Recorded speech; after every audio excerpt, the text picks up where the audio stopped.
Steve Kerr spoke. He made a sports analogy, which no one in the crowd understood. The only sports Democrats play is soccer and being offended on Twitter.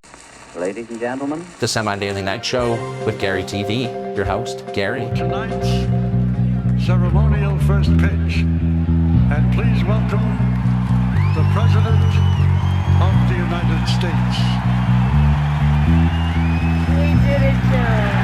just making sure you're paying attention. The Democratic National Convention has had a rocky start, much like Hunter Biden's adult life, both metaphorically and medically. It's where boomers find purpose or anger. It's where pseudo-intellects prove they're not intellects, and it's where Americans are sold a dream. The national conventions on each side are basically just marketing campaigns like any product the Kardashians have sold. Expensive, full of empty promises, and dependent on minorities. The Republican National Convention had Hulk Hogan, and the DNC has Hillary Clinton. Both people are fake and have sent many people to the hospital. The Democratic National Convention just wrapped up and is full of moments that make you understand why China is the new world superpower and America is a cute pastime. Democrats started the event by announcing their beliefs by what the party stands for, like why we don't need a border, all while behind a border. You would think that's our actual border, but no. Borders here are more open than a 7-Eleven that the people crossing it will eventually open. If that joke upsets you, you don't want immigrants to be small business owners. Besides, there's no better start to a weekend than being greeted by an accent saying, "How are you, buddy?" when you enter a liquor store. Thank you, come again. I wasn't going to fake an Indian accent because I don't want to get canceled for Indian face. It's as American as not being from America. The start of the convention was met with pro-Palestinian protests. They were mostly peaceful, like a summer night in 2020. The speakers lied more than any journalist who wanted Biden to be president before his debate against Trump, Project 2025 being their favorite lie of the whole convention, where they even printed out a book so big, boomers won't even need reading glasses to read it, and even projecting it onto Trump's building, despite it not being Trump's plan. The propaganda machine is working overtime and violating every union right the union leaders that spoke believe in. I live in Florida, and until 2 years ago, I was a full-fledged member of MAGA. I believed Trump. I was a MAGA pundit. I had my own podcast. This is the most obvious political lie since Obama drank water from Flint, Michigan. You see, any liberal who makes their identity politics always buys oversized or oddly colored glasses. You only see lesbians or guys whose wives are secretly lesbians wear those kinds of glasses that are uniquely colored. But the speakers all followed a theme. More passion, no policy is how you could describe the DNC speakers. Yes, the energy's now there. Although Nancy only has energy after her third cup of baby's blood.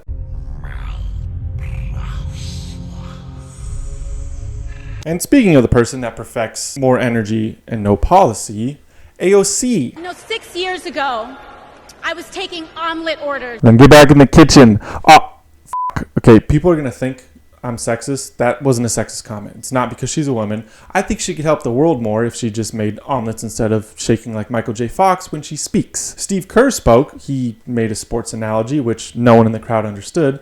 The only sports Democrats play is soccer and being offended on Twitter. They brought out Kamala's old childhood friends to say she was nice as a kid. That must have changed when she became the district attorney and jailed literally every black person she saw. They brought out Hillary Clinton. It's fitting to bring out the most evil, likely lizard person to endorse the new evil and probably lizard person. Donald Trump would be able to weaponize the Department of Justice to go after his political opponents. He could even turn the FBI into his own personal police force. What the f*** does she think the FBI does now? They've arrested anyone's granny who was at January 6th. The Secret Service even broke into someone's nail salon so they could use the bathroom. That one actually kind of makes sense because there were no sloped roofs, so they weren't scared to enter. And I am the president of SEIU, representing 2 million service and care workers. You probably think I edited that, but I seriously didn't. That was a union rep. I'm sure unions are good in some places, but in the union I was forced to join, well, the only thing they ever changed was the coffee in a coffee pot, and they still complained while they did it.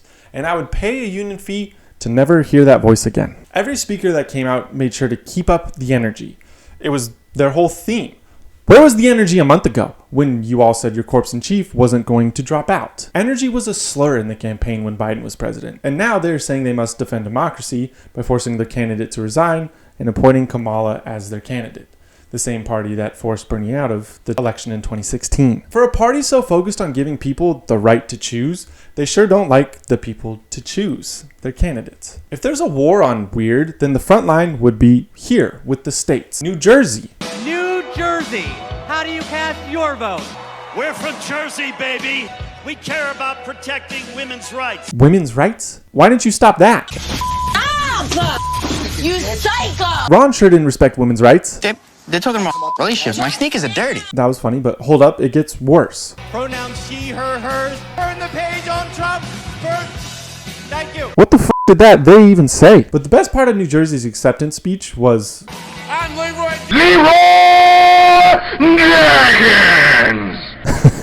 Okay, I added that last part, but that would have been sick.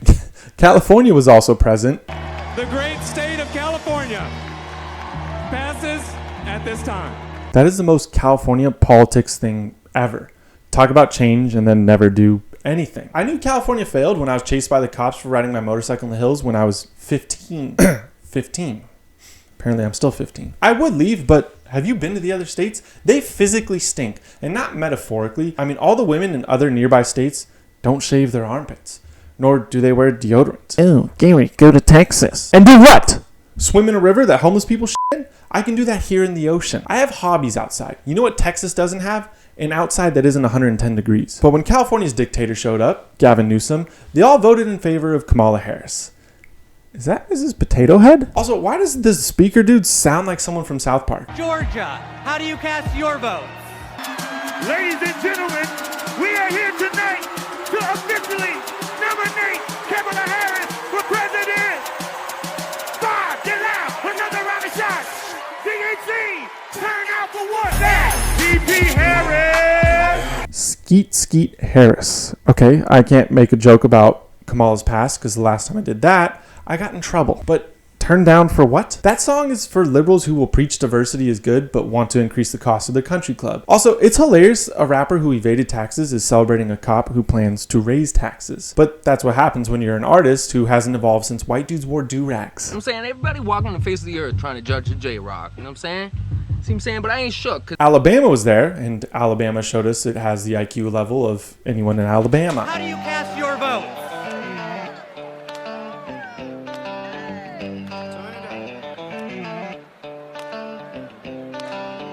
Alabama passes. Delaware. The tone of the Democratic National Convention is that America can't go back to a Trump presidency. The presidency where I could actually afford free-range eggs and gas. So maybe it is the most important election of our lives. The last one was, and the one before that, but it's motivating to hear that. The most important election of your life. The country is in a bad state, and if given power, Kamala says she will change everything. DNC members even chanted, do something, over and over. The Democrats now have a candidate that they want to do something. And she has the experience to do so. After all, she served in the last administration, who for 4 years, I guess, didn't do something. Turns out 4 more years just means they need 4 more years to do something. But it's hard to remember that when Megan Thee Stallion is twerking on stage. It was 4 years of watching your net worth fall faster than Biden on a stair set, and suddenly the change and protection of democracy has arrived with no change or democracy in picking this candidate. And while they spent the week saying how much Biden has done for the country, the crowd is still chanting,